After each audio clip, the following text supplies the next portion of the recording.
Live with the eSports Report. It's time to talk Anaheim, and this is one of the big events of the year. Everyone looks forward to the Pro Circuit tournaments. Revin, this year we have a little bit of a unique tournament format.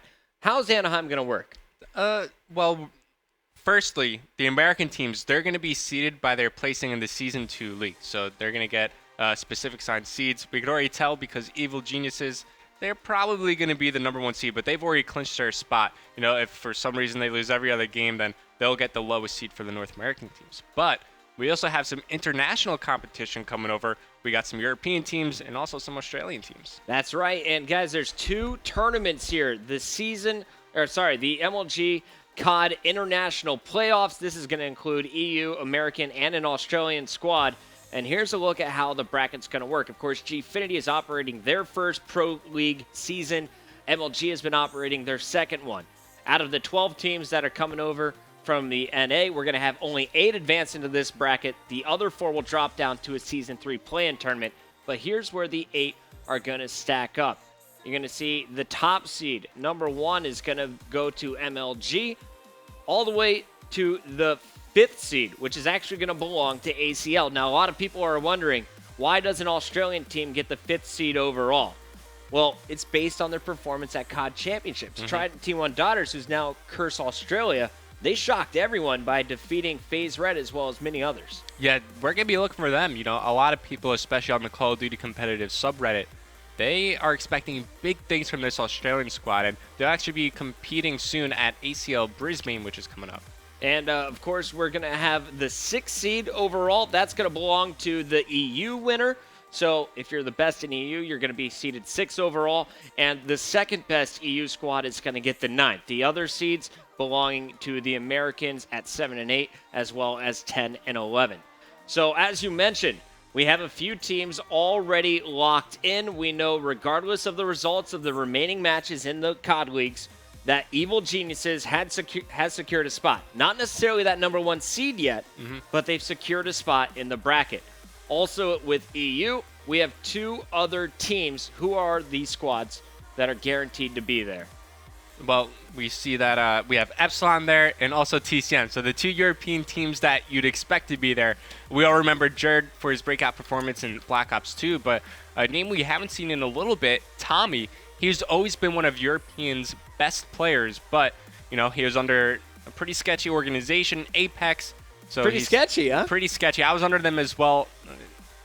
Things are weird in Apex. Luckily, they're not around anymore, so they're not harming esports. But Tommy, he's back under Epsilon. You also got Josh and Swanee joining them. And this is a squad that could have easily finished top 4 at Call of Duty Championships. Of course, Josh was not in the lineup. Flux was at that tournament. But Tommy and Swanee really putting on a show there. Jared also had some incredible games. They fell in the final round, did not get past, I believe it was Envy?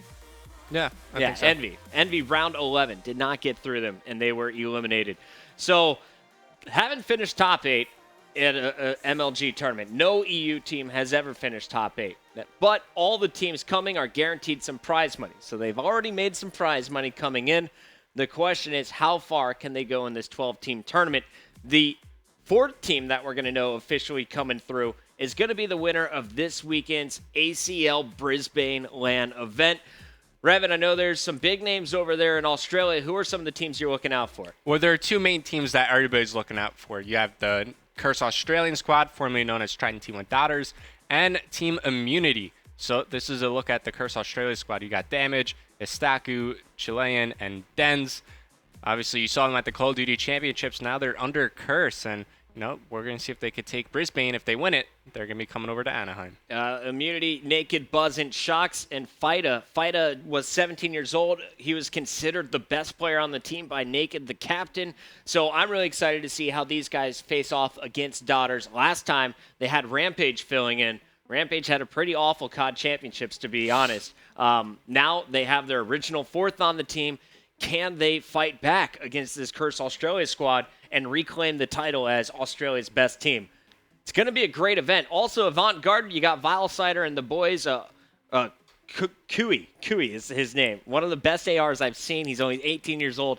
Look out for him this weekend. And actually, the matches are officially starting on Saturday in Australia, but that is Friday tonight for us guys on the East Coast. The matches are kicking off at 9 p.m. tonight with pool play, and it continues all the way into the morning. If you're staying up late, you can catch matches from Winners Bracket Round 1, going all the way to the Winners Final on Saturday night, and then Sunday here for the Americans, you'll see Losers Round 5 all the way to the Grand Final. So those are your Eastern times. If you want to get the Australian times or even the European times, head on over to aclpro.com.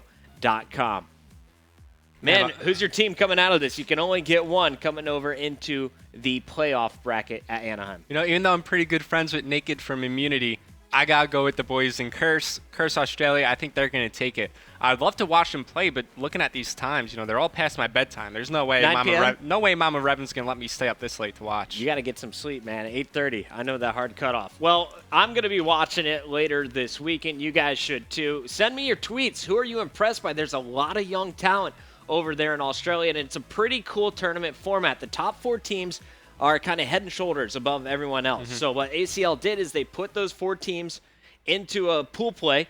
They're going to reseed themselves based on the performance. Everyone else will be playing through the Open, and then once that pool play is done, they'll get the top 4 seeds for that championship bracket. Wow, that's pretty cool. We haven't seen pool play in Call of Duty for a long time now. I think Gfinity used it for a little bit, but also MLG used it in 2011 for Black Ops 1.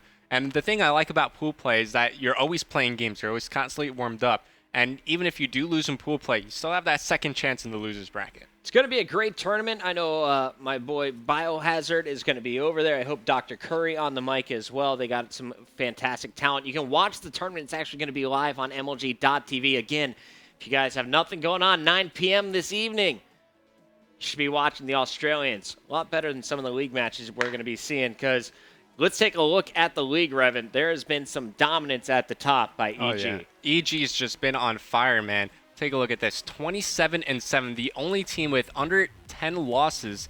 They have 87 map wins, only 49 map losses, but their 87 map wins is so much more than everyone else. And you guys can see there's a new column here. It's called the magic number in that third numbered column. You have Optic Gaming sitting with their magic number 7. What does that mean?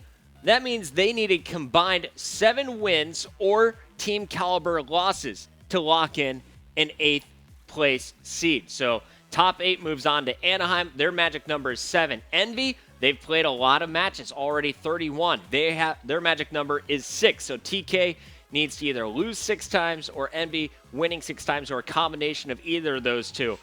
It gets close down at the bottom though. Vex Gaming, that magic number is 13, and coming down to the final 2 weeks, it's going to get tight around that 6 to 10 spot. Anyone could finish in that area. Revan, looking at this standings list right now, who comes through in your top 8?